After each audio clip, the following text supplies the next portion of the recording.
guys, it's Friday, so we have craft brew news for you today. And we have a special guest on, Kay Cohn from Kay Cohn Communications in Waterville, Maine. She's an author of What's Brewing in New England. How you doing, Kate? Good morning. I'm doing great. Yeah, awesome. We just finished a podcast with you, which will be released in a couple of weeks. But it's great that you hung out and you're going to do some craft brew news with me and give your opinion on a couple stories that are coming out. But so we'll get into it, all right? The first story we have is New Belgium begins contract brewing for a startup lager brand. New Belgium makes good stuff, and they're always very accommodating when you go out to the Great American Beer Festival. They have a shuttle bus that takes us up to the brewery. They feed us. They give us beer. It's awesome. It's really good. Yeah, you can't argue with that. No, they're really great, and I appreciate them. But after experiencing an 11% production decline in 2018, New Belgium Brewing has opened its Colorado brewing facility to an upstart lager brand that is aiming to eclipse the 100,000 barrel threshold within 2 years. So it's very aggressive. 100,000 barrels is a lot of beer for a new brewery. Yeah. So New Belgium, the fourth largest craft brewery in the U.S., and Charleston, South Carolina-based East Island Brewing Company, who's maker of the Island Coastal Lager brand, today announced a new brewing arrangement in a joint press release. Scott Hansen, who launched the Island Coastal Lager brand with partner Brandon Perry at the end of 2017, said, last year we sold 5,000 barrels into the market, and we were ranked by IRI as number one craft lager in six-packs in South Carolina. Well, now he's going from 5,000 to 100,000. All right, well, we got to see what happens here. I don't know. So with New Belgium's logistics, capacity, quality control, and supply chain support, our ultimate goal is to pass the 100,000 barrel threshold over the next 18 to 24 months. All right, very aggressive stuff here. Let's see. That's a lot. That's a lot of beer. So New Belgium production declined from 955,000 barrels in 2017 to 846,000 barrels. So it's about 100,000 barrels less last year, representing about 56.4% capacity utilization across its entire brewing footprint. So New Belgium has a lot of brewing capacity. Right. And then East Island Brewing Company also recently secured a $2 million in Series A funding, which Hansen said he would be used to pour gasoline on the fire and accelerate growth. So I don't know. All this stuff seems very, I don't know. I don't know. Okay, taking it point by point, Yeah. There's a quote, "At our heart, we are a sales and marketing company, but with a great love of beer." So they're sales and marketers, but they love beer. So it sounds to me like that's what that model, where they really want to grow the company very fast. I think it depends on how good the beer is. I don't think beer drinkers these days are falling for the glitzy ad at the Super Bowl halftime. No. So It's all hopefully liquid. it's a good product. And to be honest, South Carolina's beer scene is pretty small. I mean, I think I told you my daughter lives there, and I've been visiting for the past 12 years. The beer scene is growing, and there's some good stuff. But to be ranked, what did they say? Number one in craft lager. Number one in craft lager. You'd have to count six how many packs. lagers are there in Charleston, right? I don't know. And, I mean, I don't know. Right. But it just all sounds. Well, I think New Belgium is on the right track because they want to utilize their capacity, which is key right. to a brewery. You have to keep everything, going. You got to keep those fermenters full, and you got to keep stuff going. So if they can't do it, or if their sales are decreasing, they're taking the right steps to bring. And if these guys have a lot of cash, they're like New Belgium's like, exactly. Hey, Take sure, we'll do it for you, no problem. So. Well, I'm looking at the description of Island Coastal Lager. It looks yummy. It's 4.5%, so it's a good lawnmower beer, as they like to call them. It's an American craft lager, pearl hops, Vienna carapils, and Pilsner malts. It's so you're killing a few birds with one stone. You've got a beer tasting beer, like we were talking about before. People say, I want a beer tasting beer, and the lager fills fills the bill for that. Also, people who haven't quite gotten to the craft beer scene yet, say put one of those in their hand. You can have probably 2 or 3 of those. I wouldn't get behind a wheel after 2 or 3 beers, but you could have 2 or 3 and not be That's like sessionable, reciting the reciting the. But now, yeah, I mean, in order to produce like 100,000 barrel, your lager has to be really good because it's got to sell it. I mean, you're going to compete with. I mean, if you're and that scale, I mean, you're going to compete with a lot of other lagers out there. And what makes your lager, like a lager, is not really a beer that stands out. It's not barrel aged. It's not fancy and dramatic. I mean, it's a lager. So to say you're number one in South Carolina, and I'm not knocking these guys. I mean, they have great intentions, but I don't know, 100,000 barrels in the next 18 to 24 months. That's really ambitious. If they got investors, please send their names my way because I need some money too.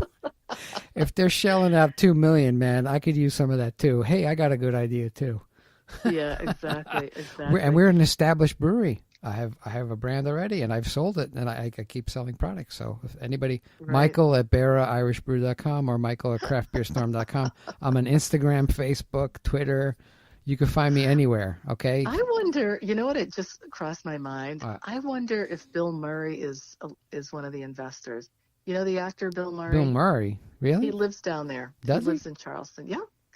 And he's loves local. He's invested in some restaurants. He owns the Charleston River Dogs baseball team, the farm team. Yeah, so Murray's Irish, right? And we're making our beer with Irish barley. So Bill, if you're out there, you're listening to this. We are a perfect brewery for you. I could use $2 million. That would be awesome.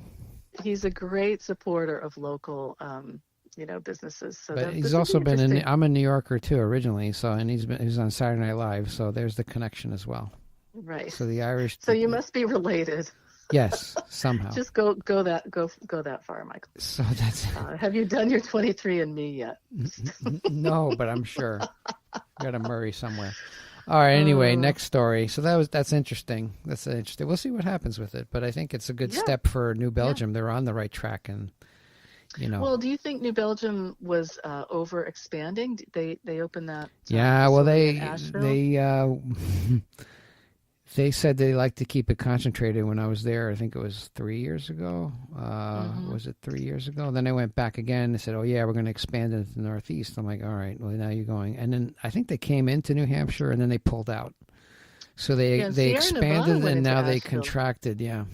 Right. Yeah. Because they're not, I guess, and it's the same thing about the local. We talked about it before, the hyper-local thing. Like New Belgium has excellent beer, really great beer, but people look to the local breweries first for beer. Right. And that's why this East Island Brewing, good luck, guys. Let me know how it works out. Yeah. It sounds like a nice beer.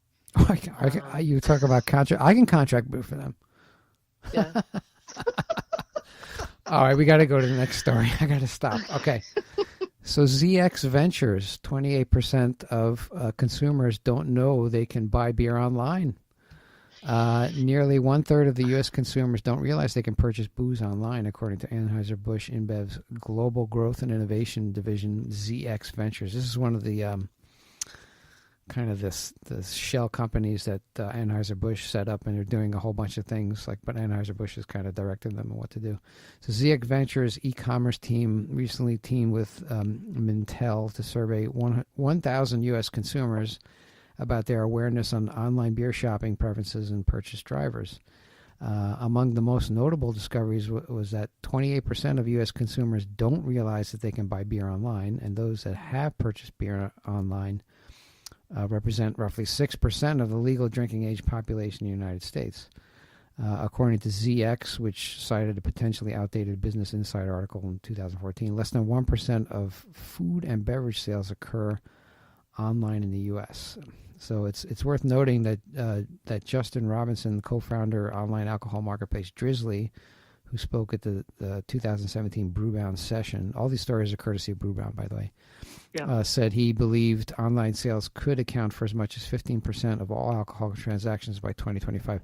Now you can buy beer online directly from the brewers, which is what I think should happen, all the time instead of going through distributors, which I think it's going to trend that way. But it's only in particular states, and you could buy alcohol in certain states from Drizzly. Drizzly's like a delivery service, so they'll Okay. have negotiations with liquor stores and other facilities in the area, and then if you need something, they'll pick it up and they'll deliver it to you, and that's okay. But I guess they don't realize that people don't understand that they can buy online. I mean, you can buy everything else online, right? So That's what I was thinking. Although like you said, it depends on the state. I'm on the Drizzly website right now. Let the drinks come to you. Beer, wine, and spirits delivered in under 60 minutes. Man, yeah. if I plug this in, I guarantee you they're not going to deliver to my house in Waterville, Maine, Oh, you don't think? because it's 80 miles from everywhere. If you're in the area, they're not all over the place. They're only in certain. Yeah. They're big in California. I know Drizzly keeps coming up. They keep popping up in all the stories, and they're getting a lot of cash too from somebody. I don't know, but they're getting a lot of cash. Well, I'm looking too. at Veuve Clicquot, Apothic Red. What about Goose Island Urban Wheat Ale? So it's not going to have. Yeah, the markets are Boston. That's the closest to us here in New England. Yeah, Boston, they'll do it, because it's concentrated with people. So I think they're based in Boston, actually. Oh, okay. Oh, you could get Bud Light online. That's great. Jeez. Oh, why not? That's a no-brainer. That means if you're a hermit and you just are a gorf, you don't ever want to go out of the house, you buy your Bud Light online. Yeah, and I have a friend who has belonged to a wine club for years, except if you Google it. The last time I did, now I have had wine delivered here. There was a place that had, I tried it. It was really good wine, and they were really pricing it well. And I did it once, but other people say, "Oh no, it's illegal in Maine." So who knows? But if you look at the story, they surveyed 1,000 consumers. So that's a tiny kind of sample, don't you think? I mean, everybody I know buys food online. I do. I'm always hitting that buy button on Amazon. I don't know, 1,000. There's like, how many million are there in the United States? Like 300 million. Yeah. So I don't know. So I guess the point of this study for Anheuser InBev is to test the waters to see if it's worth investing in online sales. Is that what you would say? Yeah, I mean, I think Anheuser-Busch in general is trying to move away from distributors and trying to do the direct brewery to consumer. I've seen that in the past, and I think through these shell companies, they're positioning themselves, which if they can get the loss change, I think it'd be fantastic for everybody, Yeah. So maybe it's a good thing. Geez, if I can sell my stuff online, I can, but only in New Hampshire, and people can order it, but it has to be delivered to them, and somebody has to sign for it over 21, and I got to keep track, records of that, but only in New Hampshire. Yeah. But then it's logistically, well, I think Drizzly. Well, I'm just that ices it. I'm definitely stopping by when I go in April. But are you selling growlers? We do bottles now. I got away from growlers because people were just buying them and then putting them on their like shelves and stuff, like because it's fancy. I don't know why. No, I prefer bottled or canned because if the growler sits in the fridge too long, it gets flat, and then you have this glass growler. Like I have 3 rattling around my basement that they're from breweries that are kind of far away because everything's 80 miles away. And I'm going, what do I do with an old growler? But I don't want to give it up. Like my basement's I'm gonna be on the hoarders program. Yeah, everybody that comes in too, they have like loads of or maybe they buy a growler from us and then they left it at home and like, oh man, I left my growler at home. I'm like, well, that what do you want me to do? Give you a free growler? I don't know. No, I think so. That's what was happening too. And I'm like, look, dude, here's a bottle, take it away, recycle it, and that's it. Easy. So. That's my growler story. So I don't know. I mean, I would like to do crowlers maybe. I want to get one of those machines. Because everybody Yep. loves cans. We used to do cans. I don't do them anymore because it doesn't. I can't make any money off of cans. So I'm just going Oh, back into the 22-ounce bottles. And now actually craft beer stores are taking them because they how sell does them. that how does that work with what's the difference between selling in a bottle and a can regarding how much money you make? Just you have to buy. Well, the margin on it is much less because you have to compete with other breweries that are producing a whole bunch more, right? Like the price point is just too low. Oh, okay. You should be charging like $20 for a 4-pack of 16 ounce. And in New York, they're doing that. I don't know how they're doing it, but I just was in New York in the stores. I'm like, oh, that's a good price for a 4-pack. $18, $20. Like here in New Hampshire, it's like $12. You got to charge. Oh, So I'm like, I all see. right, so what's the point of me doing this for? So I just stopped. I just stopped it. And people are like, oh, you should do cans. I'm like, no, I'm not going to do cans. Sorry. It's the same liquid. Here's a bottle. Thank you. Right. And it's been working so far, so it's okay. All right, we got 2 more stories, so let's go. Okay. All About Beer files for bankruptcy, and 2 Pacific Northwest print magazines cease operations. So North Carolina-based All About Beer, LLC, and publisher Christopher Rice filed for Chapter 7 bankruptcy protection last month, according to Triangle Business Journal. So they're going to, I guess, dissolve the company altogether. No more, Chapter 7 is like the last resort. Yeah. Court documents revealed, and you're a lawyer, well, you have legal too, so the court documents reveal that the company is more than $4.5 million in debt and has more than 5,000 creditors. Whoa. According to former employees and subscribers who are owed subscription dollars, according to the Business Journal. The company's assets, including glassware and camera equipment, total less than $50,000. My God. Oof. In addition to All About Beer, which has purchased Draft Magazine and ceased production of that publication, Celebrator Beer News shuttered its print business to be focused exclusively on digital content. So this is just a trend. I mean, I'm not surprised because they put out magazines and nobody really buys magazines anymore, I guess. Hmm. Unless it's like People Magazine and people, you Well, have to I'm a count them. magazine addict, but Oh, you are? I buy food magazines, and Oh. then I go through them and start planning dinner at about 6:30 in the morning. But the beer magazines, I've been writing for some of those off and on for a long time, and they pay as well as they can, but I think generally speaking, people are going away from print. I think I was born in a period of time where that's all there was for many, many years. Yeah, it's just morphed. And I don't yeah. like reading on a device. There's something about it that I like holding a book in my hands. I like holding a magazine in my hands. And we're on the computer enough all day with our work that it's sort of a signal to get off screens. But I know I'm sort of in the minority here. So yeah, I think, in fact, I write for Southern Brew News, and the woman who publishes it says it's a labor of love. So yeah, I don't know. I hope they stay afloat, but yeah, I think some of these, unfortunately, yeah, it's just these were started. These were magazines that were started before people were reading content online. Most I guess likely. they've been around for a while. I don't know, but Yeah. but now your information can come. You just look at your phone.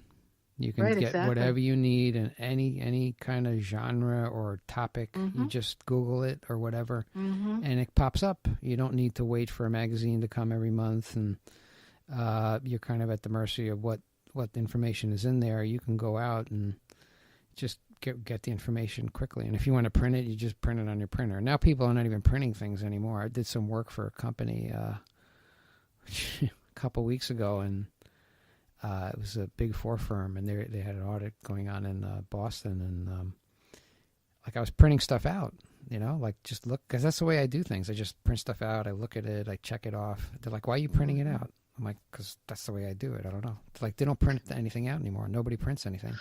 They'll just have like 3 screens, right? And they'll have a screen here, a screen there. Yeah. So I'm just like, wow, I didn't really even think about this. But, printers, like the printing business, right?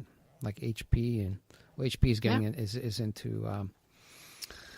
is into computers now, but they were a big printer company, and I still like to print stuff out. I have something that I can look at, sheets or whatever, I do customer too. sheets and stuff like Yeah, that. Yeah. I'm a printer, and haven't had a printer in a few years, but we have a local shop in Waterville that does this printing. They do large scale printing, but if I send them a few things, they print it out. I go pick it up. Yeah. But yeah, I'd like to have something in front of me too. But to your other point, when I was getting ready to come on the podcast, I was doing some research, and I have 1, 2, 3, 4, 5, 6.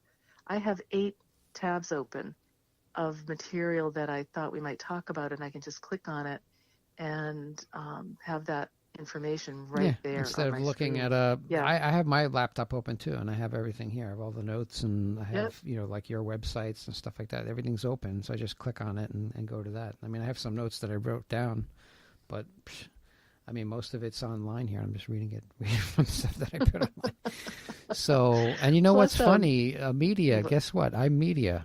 I didn't really think about it that way, but I was talking to somebody else, and we were talking about the Craft Brewers Conference in Denver. And I'm like, and she's like, you're a media. You could probably get a media pass. I'm like, really?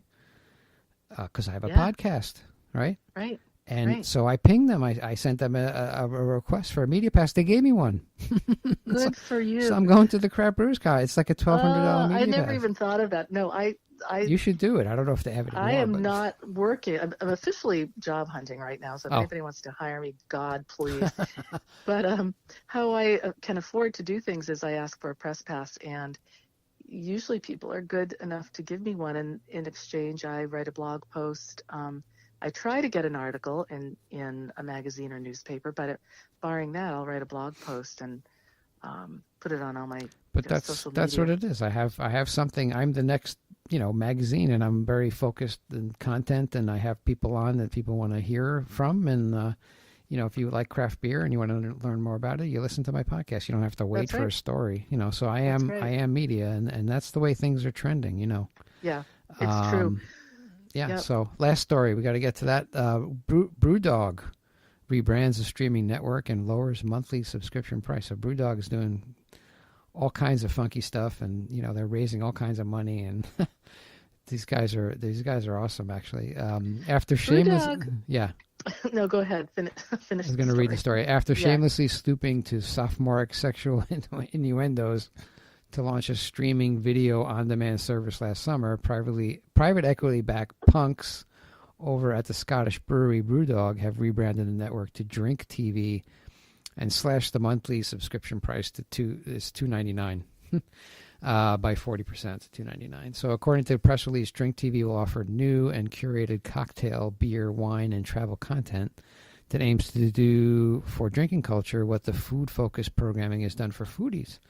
Why? And they're saying, why isn't the drink culture celebrated the same way as food? I agree, said Jared Cotton, the co-founder of Red Tail Media, which also founded the streaming network. We are aiming to change that, bringing exciting and engaging programming that highlights the world of booze that permeates our culture, and it's just hasn't been captured yet until now. So they're trying to say, okay, well, we talk a lot about food, but we're not really bringing alcohol into it, and there is one of the things I'm trying to preach here is that the craft beer can be substituted for wine, and you can do craft beer and food pairing. And I'm trying to hook up with some chefs, around the region and also around the world, and try to talk to them and see what we can do together to try to promote beer as a food pairing. Yeah. They do go hand in hand, and there's a lot going on with that. In fact, I wanted to go over to Vermont for a weekend to take a class at the King Arthur Flour Cooking School, and the Norwich Inn Brewery has a weekend in partnership with King Arthur Flour, where people stay at the inn. They have a beer dinner. They do the pairings, the beer with the food. The next day, they go to King Arthur Flour and take a cooking class using the spent grain. Yeah. And they make a whole weekend of it. So, yeah, that sounds like That's a cool. great thing to Actually, do. I'm trying to do that here. Yeah, I have to get on that, but I would like to do something where, you'd have a craft beer weekend where you would absolutely. bring people in. They'd stay at a hotel. We'd make arrangements with a hotel. We'd get a beer bus, pick them up, bring them Mm-hmm. to local Yep. breweries. We'd have brewers come in. They can give them samples of their beer, and then we'd have a chef come in. And we'd do like a beer pairing dinner, Mm-hmm. something like that. So it'd be a whole weekend full of beer centric, good stuff, and try to I think educate that's a great people. idea. And Yeah. that's kind of what I would like to do. I'll talk to you after this. Maybe you can point me somebody's way, or if you have any Yeah. connections with hotels. But I think, I think it's a good thing. I guess what they're doing, they have a network, and it's not a magazine, right? It's a network. So they have a streaming network where people can go online and take a look at that. But Brew Dogs they're just, yeah. Every day I see Yeah, a new story about these guys. it's now BrewDog. Uh, are they the brewery that make the highest alcohol beer in the world? Yeah, I believe so. Yeah, they have, and I Yeah, think they opened a facility in Ohio, if I remember. I did one. that's what I yeah, that's what I remember. They had a show on. It was out of control. They just did. They like brewed underwater. They brewed on a train. They wanted to do like a caffeine beer, so they went to like a scientist and they took caffeine and they drilled it down. Like they clarified the caffeine all the way down to like this white powder. Mm-hmm. And they were going to put it in beer, and then the lawyers are like, "You can't do that. You're going to give somebody a heart attack if they drink it. It's the liability." Seriously. So they couldn't do it. They're like, "Our lawyers said we couldn't do it, so we're not going to do it." They wanted to put like heavy duty caffeine into a beer, but Oh but they do extreme things. But it's interesting what they're doing, and they're raising a lot of cash and a lot of funding. So no. Yeah, some people just they're still well. It's they're saying too at the end of this story. Um, it's unclear if the naughty boys over at BrewDog have plans to resuscitate their beer porn shtick and deliver some more nerdy brunette loves big cocktails teasers to help promote Drink TV. So I ran into this when I was writing What's Brewing in New England, where there was a company. I was researching everybody that had a beer company, and there was one called Beaver Brewing Company, and I couldn't get behind. Their website had maybe 2 pages, and one was some of the designs they had for the packaging were pretty disgusting. And then here's our story. They were all marketing guys. And Yeah. they just thought it was funny. And they're all middle aged. It's kind of like, do you have a red convertible too? And they're just being dopey and Yeah. completely disrespectful to women. You can have fun, Yeah, but don't that's be jerks. no. Yeah, no, I Yeah. agree. So I anyway, agree, and I don't know why. Well, I guess the state approved those. I don't know. The state approved those labels, but still, it's if you're being disparaging to someone, I mean, that's yeah. not cool. Yeah. No, Well, but they they'll didn't get be it. fined out. They probably didn't get far, right? I don't think they got far. No, No, so there I you don't go. think so. But hey, that's our craft beer news for today. If you like what we're doing, everybody, if please go on iTunes, give us a rating, give us a review, subscribe.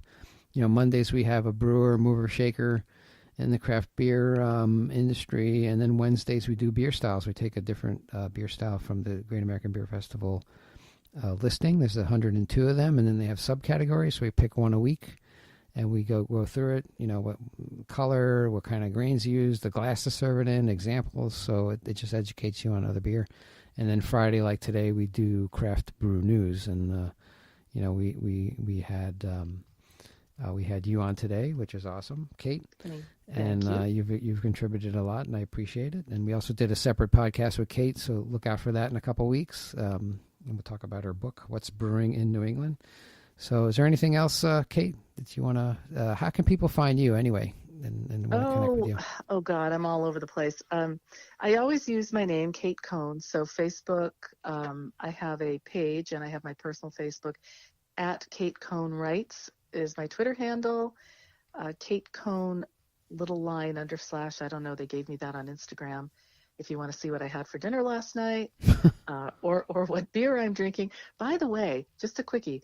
Maine Beer Company in Freeport on Route 1 just opened a 6,000 square foot expansion tasting room. Whoa. It's spectacular. The tasting room? It's a tasting room, and they 6,000. expanded their production facility. It's gorgeous. Man, that's 4 times my entire space just for their They're tap. selling. My God. They have a big wood-fired oven. They're doing pizzas. Oh, they are awesome. I got to And I go was up able. You got to see it. And if you do come, let me know because I'll meet you down there. there. Absolutely, yes. They actually are selling the beer that you used to have to get up at 3 a.m. to line up for outside, called Dinner. It's their double IPA. Oh, really? I have it in the fridge. I'm going to have some later. But very exciting. And these guys talk about intentional. They do 1% for the planet.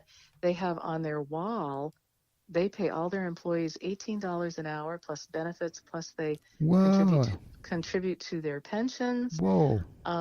Yeah. So on a Monday afternoon when I stopped by, it was pretty busy for a Monday. I'm like, don't these people work?